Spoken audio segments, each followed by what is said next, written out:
Hey everyone, কোথাও কোনো কিছু আছে ঠিক এমন বোঝাতে আমরা কিন্তু dear is a ব্যবহার করি। ফর এক্সাম্পল আমরা দেখি বেঞ্চের উপরে একটি মোবাইল ফোন আছে। So there is a mobile phone on the bench. There is a mobile phone on the bench. বেঞ্চের উপরে একটি ডাস্টার আছে, রাইট? বেঞ্চের উপরে কি একটা ডাস্টার আছে।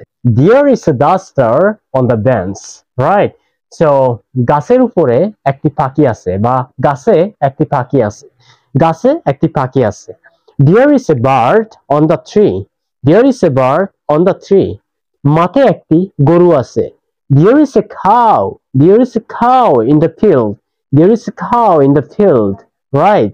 সো ঠিক এইভাবে যদি কোথাও কোনো কিছু থাকে তো আপনারা নিঃসন্দেহে dear is a ব্যবহার করবেন। তো আশা করি আজকে এই ভিডিও থেকে আপনারা dear is a ব্যবহার আপনারা শিখে গেছেন। তো দেখা হচ্ছে আবার পরবর্তী একটা নতুন ভিডিওতে। তো আজকের ভিডিওটি যদি ভালো লাগে তাহলে অবশ্যই লাইক, কমেন্ট এন্ড শেয়ার করবেন। Thanks for watching the video. Bye bye.